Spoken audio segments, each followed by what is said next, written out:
Nah, saudara sekalian, hari ini temanya adalah manfaat lahir dan batin dari berpuasa.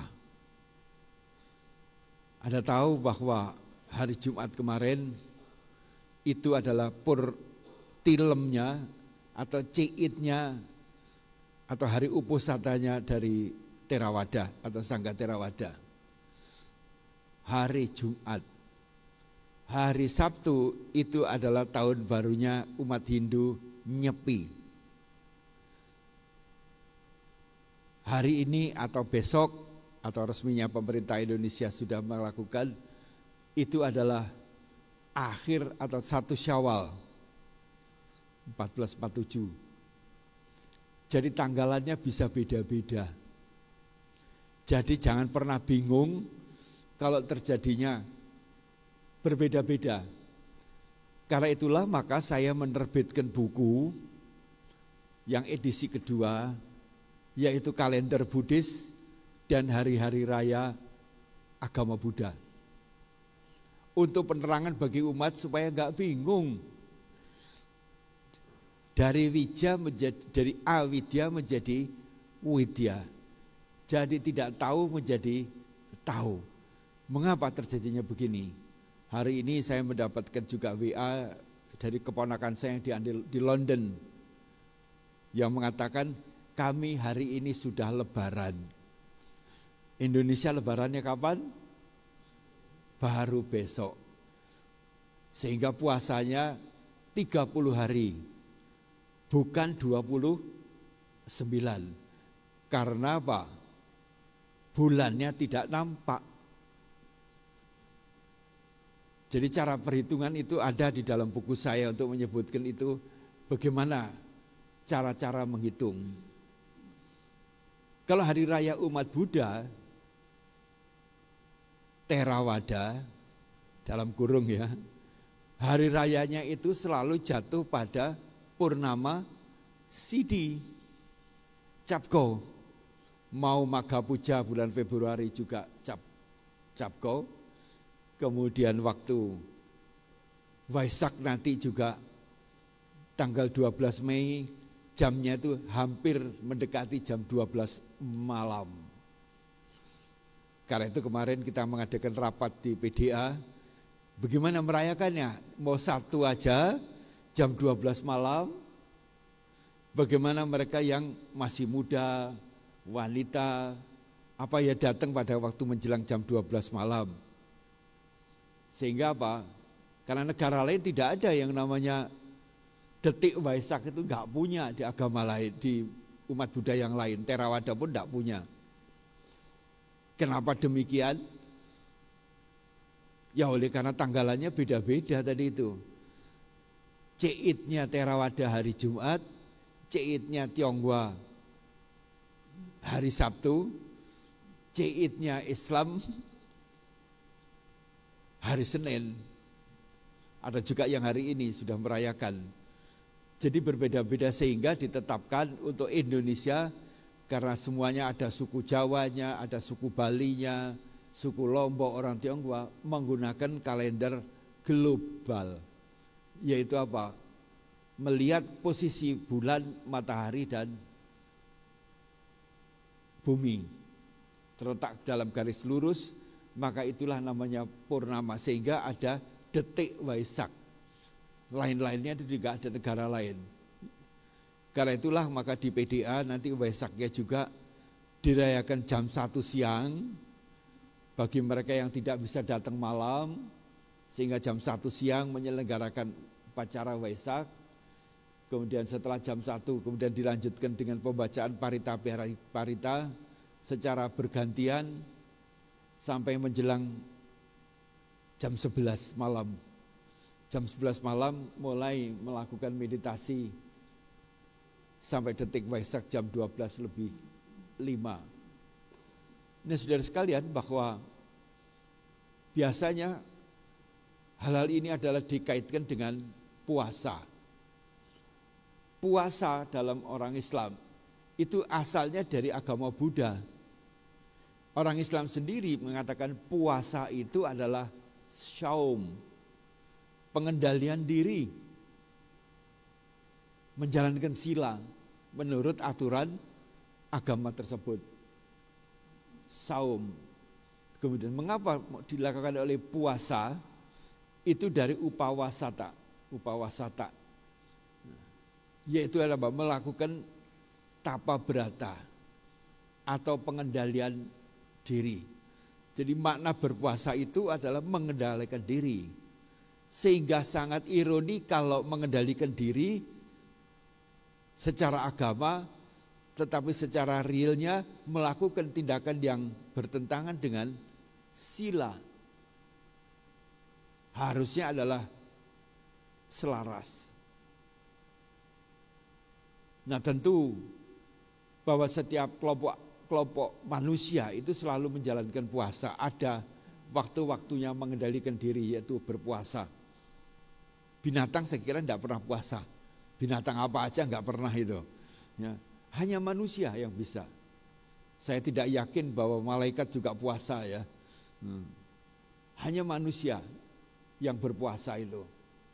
Karena apa? Ya loba itu adalah tanha, dan loba itu jalan terus. Kalau tidak dilatih, tidak dikendalikan, ibaratnya kuda liar, tak terkendali.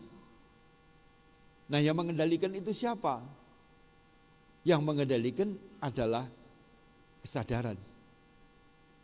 Kalau kita sadar, maka itu terkendali. Kalau tidak sadar, seakan-akan kita mati. Tidak sadar itu adalah gelap mata. Kalau sudah gelap mata ya gelap hati. Ya, gelap mata. Karena itulah maka pengendalian diri ini sangat penting ya bagi umat Islam melakukan puasa 29 hari, 50 hari, 30 hari.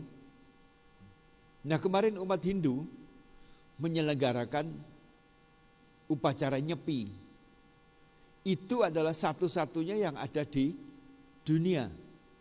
Merayakan tahun baru bukan dengan hura-hura, dengan sorak-sorai, dengan musik yang jedar-jedor, ya, happy New Year dan sebagainya. Tapi dengan suasana yang sunyi, sepi, hening. Satu-satunya di dunia. Sehingga Bali itu adalah tempat satu-satunya yang kemarin itu adalah dalam keadaan hening selama 24 jam. Semua yang ada di dalamnya melakukan pengheningan diri. Sehingga waktu itulah maka alam itu menjadi bersih kembali. Tidak ada polusi, kekotoran udara yang disebabkan karena motor, tidak ada polusi dari pabrik, tidak ada polusi dari pembakaran jenazah atau pembakaran sampah. Udaranya sangat bersih sekali. Hari itu kalau diukur.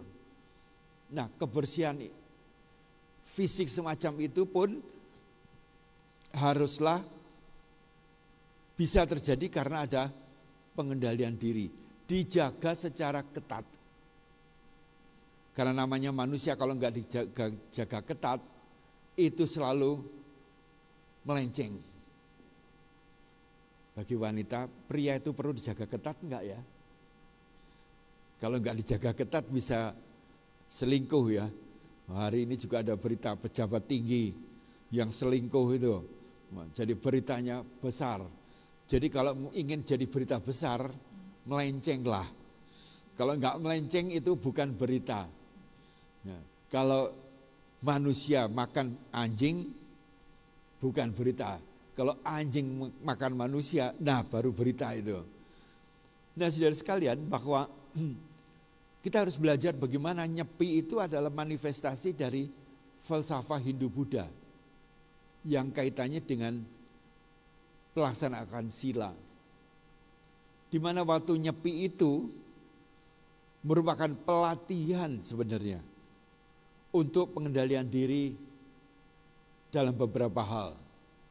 Selama Nyepi itu 24 jam, nomor 1, amati geni. Enggak boleh menyalakan api. Tidak ada lap api, tidak masak, tidak menyalakan listrik, tidak menyalakan TV, tidak menyalakan HP. Anda bisa bayangkan 24 jam HP Anda nggak buka, gatalnya kayak apa coba. Kalau Anda nganggur apa coba? Apa yang dikerjakan? Buka HP. Stop. Tidak ada api.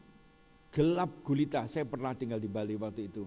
Spesial untuk mengikuti upacara nyepi itu.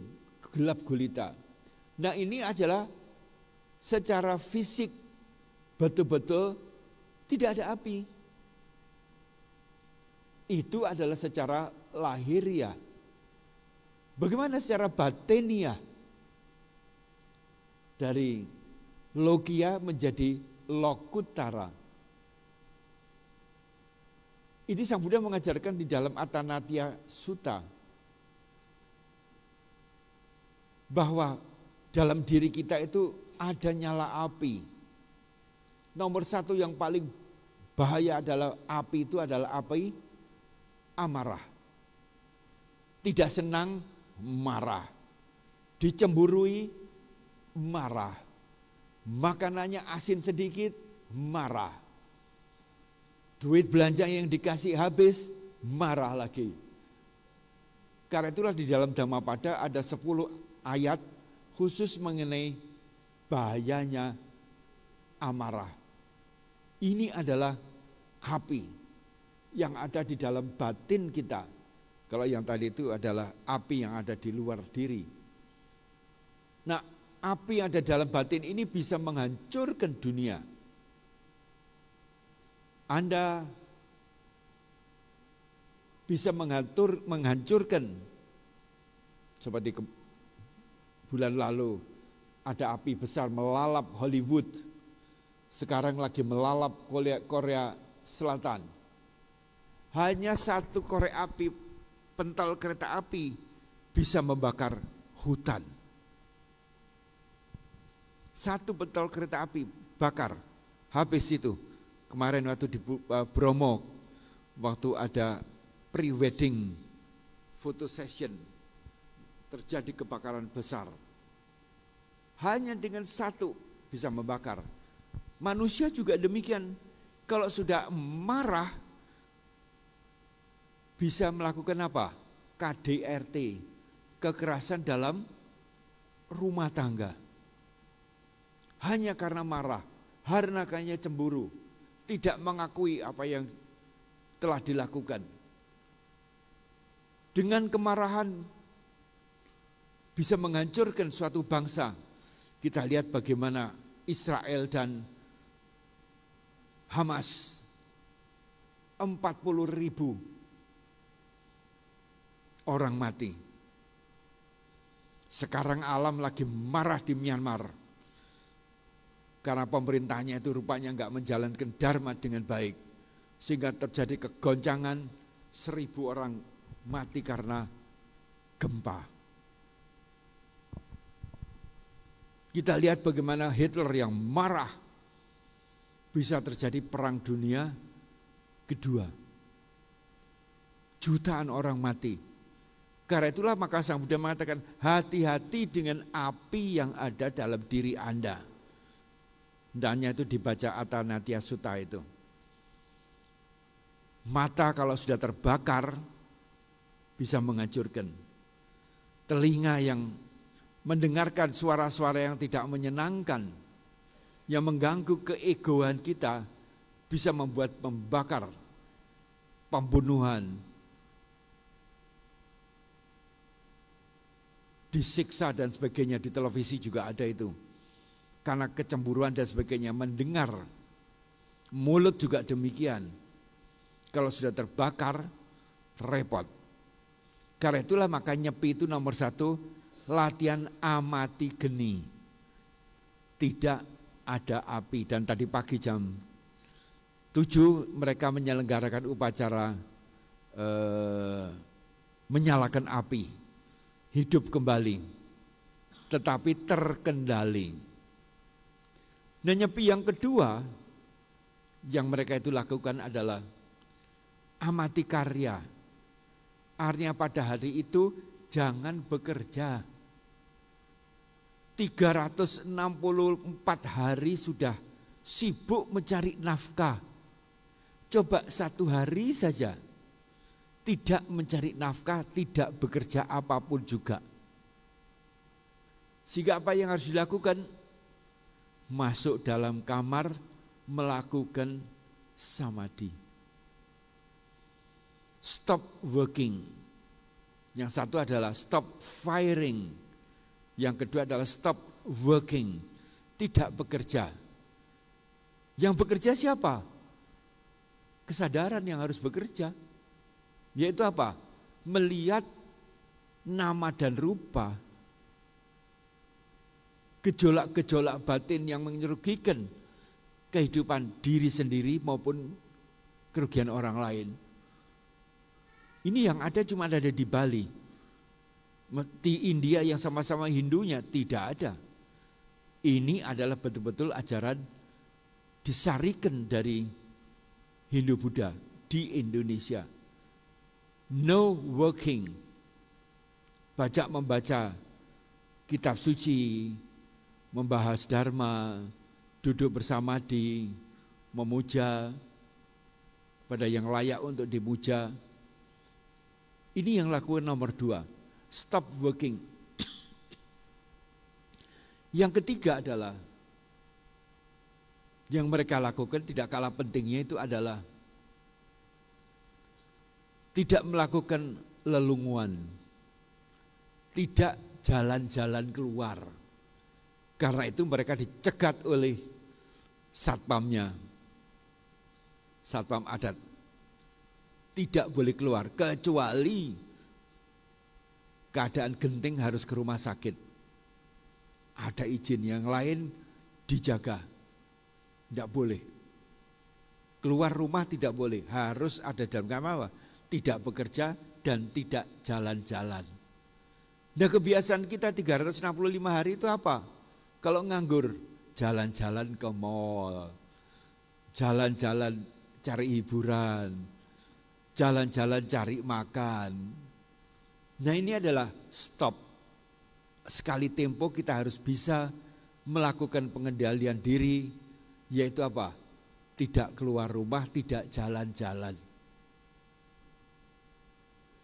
Dan yang ketiga adalah, keempat adalah lelanguan.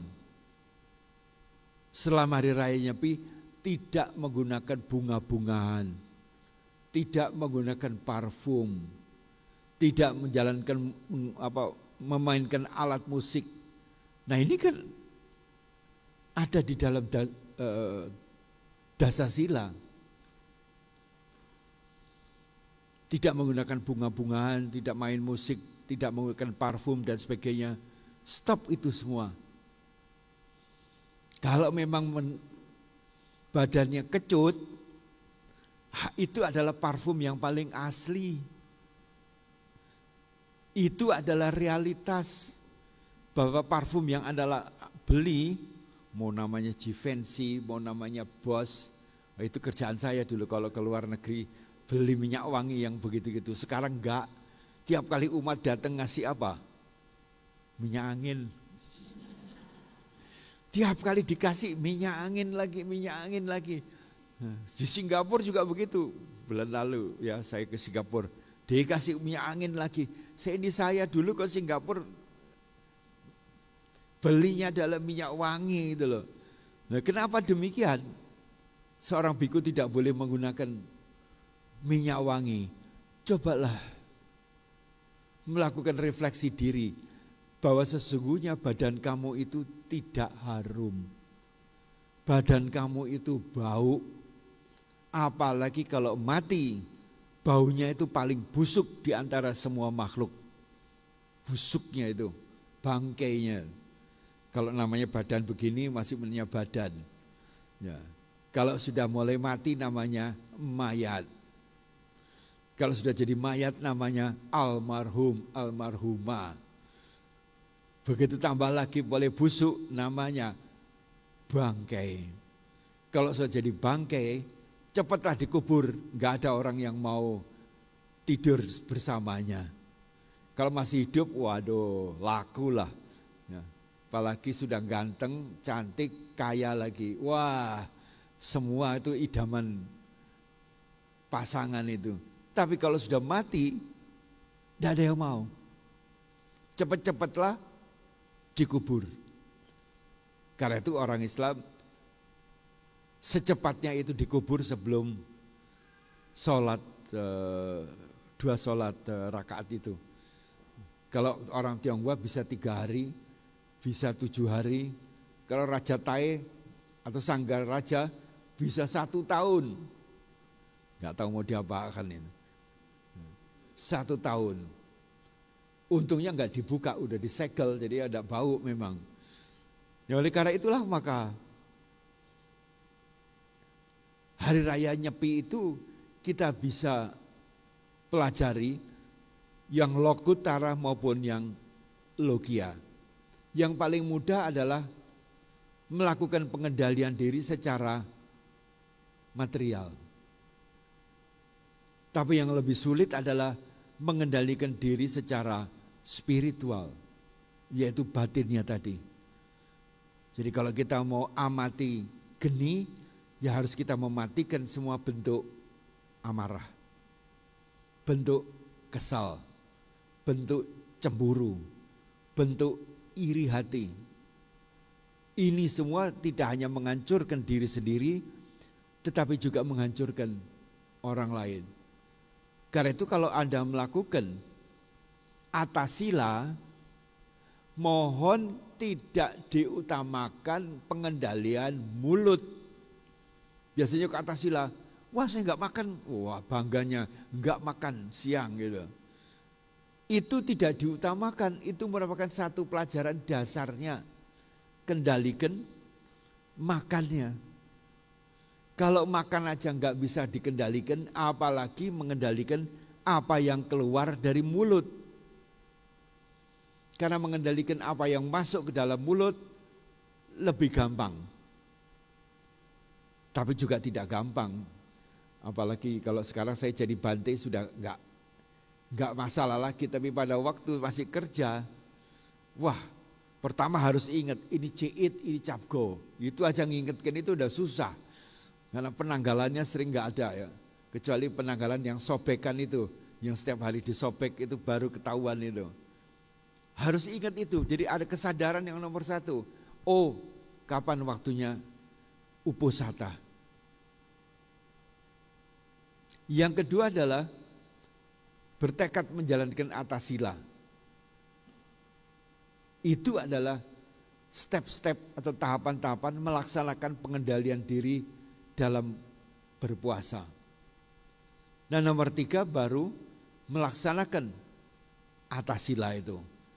Dan jangan diutamakan tidak makan tengah hari. Itu yang paling enteng.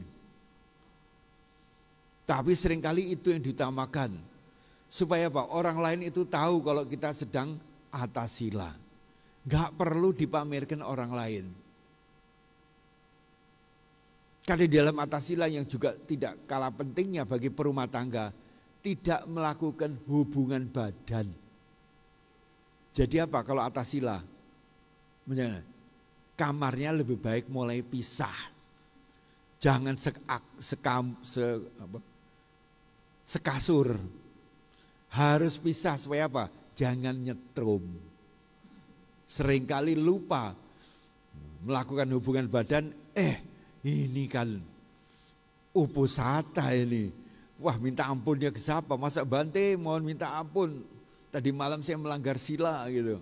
Silanya apa? Oh ya itulah, masa begitu. Itu yang paling sulit. Kesadaran itu. Kesadaran yang kedua bukan kita mengendalikan apa yang masuk ke dalam mulut, tetapi yang keluar dari mulut itu pengendaliannya juga relatif lebih sulit. Jangan suka ngobrol, jangan berbohong, jangan memfitnah, jangan ngomong kasar. Itu yang keluar dari mulut tidak mudah. Karena itu di dalam upacara nyepi itu juga salah satu pengingatan kembali untuk menjaga diri, menjaga mulut, menjaga pikiran, juga menjaga badan. Semua agama mengajarkan sila ini. Karena itulah dikatakan kalau Anda memohon sila itu, silina sugating yanti. Dengan menjalankan sila itu, maka memudahkan Anda masuk ke dalam alam sugati, alam surga. Bagi mereka yang tidak menjalankan sila ini, ya tentunya masuk surganya tersendat-sendat. Itu memudahkan. Bukan karena beragama Buddha masuk surga, bukan karena beragama tertentu masuk surga. Ada orang-orang tertentu yang mengajarkan yang penting agamanya X pasti masuk surga, meskipun kelakuannya gak benar. Nah ini tidak logis. Kalau itu ajaran universal, siapapun juga yang mempunyai kualitas emasnya 24 karat, ya pasti itu emas murni. Kalau emasnya cuma sekarat, awas akan menjadi bangkai. Karena apa? Sekarat ya, sekarat itu kan mau mati itu. Meskipun emasnya cuma 1 karat. Karena banyak ajaran agama yang sifatnya menyesatkan.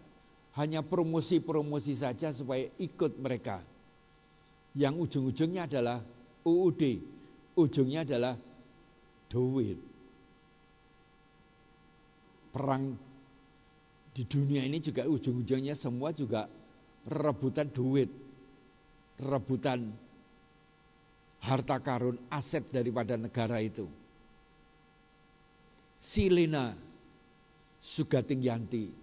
Jadi siapapun juga yang mau ingin masuk surga setelah kematian, tidak ada jalan lain adalah jalankanlah sila itu dengan baiknya. Sila yang universal, bukan sila yang parsial. Karena Pancasila Buddhis itu juga ada di dalam 10 perintah Allah, the 10 commandments, yang diturunkan oleh Tuhan kepada Nabi Musa. Sama. Ini memang universal. Membunuh, mencuri, berzina, berbohong, memfitnah, makan minum memabukkan. Itu universal. Manusia manapun juga ya, itu ada di dalam kitab undang-undang hukum pidana masing-masing. Yang kedua adalah silena boga sampada. Kalau kita menjalankan sila, dipastikan kita itu menjadi orang yang bisa dipercaya. Kita bisa mengendalikan diri. Maka kita itu bisa menjadi orang yang dipercaya oleh pelanggan-pelanggan kita. Karena rezeki kita itu dalam pengalaman saya dan dalam pengetahuan, rezeki itu dari pelanggan. Kalau pelanggan itu puas dengan pelayanan kita, pelanggan percaya kepada kita karena apa yang kita sajikan itu yang terbaik, tidak ternodai, maka kita itu menjadi orang yang terpercaya dan akan menjadi pelanggan yang setia. Jangan pernah menipu, itu adalah bagian dari sila. Karena itu di dalam usaha bisnis, jangan menipu pelanggan. Dan saya diajarkan ya, waktu di perusahaan internasional itu, bagaimana kita harus menjaga reputasi agar tidak merugikan konsumen. Dagang itu bukan mencari untung untuk diri sendiri, tetapi menjaga jangan sampai konsumen itu dirugikan. Tetapi konsumen itu diuntungkan. Kita boleh rugi. Kalau orang bisnis gak boleh ya, gak boleh rugi itu ya. Di dalam bisnis yang saya dapatkan dari etika itu, kita boleh rugi uang, tapi jangan sampai kita itu rugi kepercayaan. Rugi sekarang gak apa-apa, asal dia setia kepada brand kita. Ya Anda bisa tahu, kalau mau senyum, senyumnya apa? Pepsodent. Nah itu orang udah ditipu oleh perusahaan saya dulu. Kalau senyumnya senyum presiden, apa? Kalau makan rotinya pakai Blue Band. Karena apa? Setia pada brand itu penting. Juga demikian dengan agama. Kalau Anda menjadi orang yang terpercaya karena beragama Buddha, maka orang lihat agamanya apa Buddha, bisa dipercaya. Ya maaf, saya pernah ketemu dengan seseorang mengatakan, Pak, sebelum jadi biku, saya ini paling percaya kepada orang yang beragama Buddha. Saya bilang, hati-hati, Anda belum kena batunya. Enggak Kak, udah saya buktikan kok. Banyak sahabat saya kalau beragama Buddha itu bisa dipercaya. Bisa punya kejujuran. Mau rugi sedikit, tapi asal setia. Saya bilang, Anda belum kena batunya itu. Belum kena dewa datanya, belum kena cincanya. Hati-hati, jangan harus pakai reserve. Hidup ini harus pakai reserve, pakai rem. Jangan asal percaya saja, nanti kena batunya Anda tidak percaya seumur hidup. Kan ada lagunya kan, jangan percaya mulut lelaki. Berani janji tapi takut mati katanya. Tidak juga sebenarnya, siapapun juga. Ya kalau kita tidak bisa dipercaya, hati-hati bahwa bisnis kita lambat laun akan mati. Berapa banyak brand yang ada di Indonesia ini yang harganya murah, tapi ujungnya akhirnya mati juga. Karena itulah maka Silena Boga Sampada dengan menjalankan sila itu bisa menjadi dipercaya menjalankan sila itu, maka rezeki itu akan lancar. Rugi sekarang tidak apa-apa, tapi akan datang, akan bangkit kembali. Dan itu saya pengalaman bekerja di internasional, ya, di beberapa produk-produk begitu. Kemudian yang terakhir tidak kalah pentingnya adalah Silena Nibuting Yanti. Dengan menjalankan sila itu merupakan prasyarat untuk kita bisa mencapai nibbana. Nibbana itu apa? Akhir daripada duka. Nibbana itu apa? Tidak melekat. Kita jalan terus. Karena itulah pada hari ini saya sangat menghargai anak-anak muda dari YBA menggunakan waktu liburan ini tidak pulang kampung, tidak tidur-tiduran di rumah karena libur, tetapi ada di PDA untuk belajar Dharma, untuk melatih diri menjalankan sila dan samadhi. Ini sangat bermanfaat sekali, sehingga ini merupakan nyepi yang 3 hari. Kalau umat Hindu nyepinya 1 hari, mereka menyepinya 3 hari, mulai dari kemarin, hari ini sampai dengan besok masih ada. Gunakanlah waktu itu sebaik-baiknya untuk kebahagiaan diri sendiri dan orang lain. Mengapa harus kebahagiaan diri sendiri baru orang lain? Kalau Anda tidak bahagia, dirinya sendiri nggak bahagia, Anda tidak bisa memberikan kebahagiaan itu kepada orang lain. Kalau Anda bisa memberikan uang kepada orang lain, berarti Anda harus punya uang sendiri. Kalau Anda ingin memberikan barang kepada orang lain, mau membantu, berarti Anda harus memiliki barang itu. Demikian juga kalau Anda tidak memiliki kebahagiaan dalam kehidupan yang sekarang saat ini, mustahil Anda bisa membahagiakan orang lain. Orang lain itu bisa pasangan hidupnya, anak-anak yang ada di rumah, tetangga, orang tua, mertua dalam wihara. Semuanya harus kita berikan kebahagiaan. Karena apa? Mumpung saya masih hidup. Siapa tahu kematian akan datang nanti malam, entah besok, entah lusa.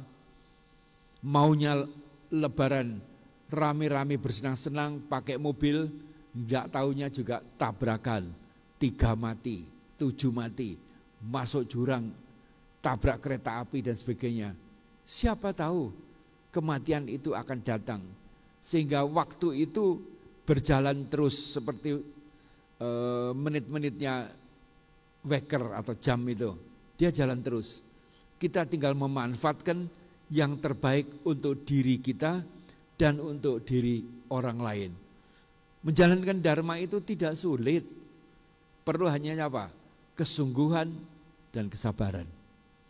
Sungguh-sungguh melaksanakan dan tahu dampak dari menjalankan kebaikan-kebajikan itu akan membuahkan kebahagiaan untuk diri sendiri dan orang lain. Kalau saya bahagia, saya berikan kebahagiaan itu juga kepada orang lain, terutama orang-orang sekitar kita, tetangga kita, orang-orang di samping Anda. Karena itulah di dalam agama lain, mau Kristen, mau Islam, setelah sholat atau setelah kebaktian, selalu salaman dengan orang-orang di sebelahnya, kiri dan kanannya. Itu adalah apa? Memberikan rasa hormat dan bahagia, doa bahagia kepada orang-orang yang terdekat saat ini. Itu siapa? Kiri kanan Anda.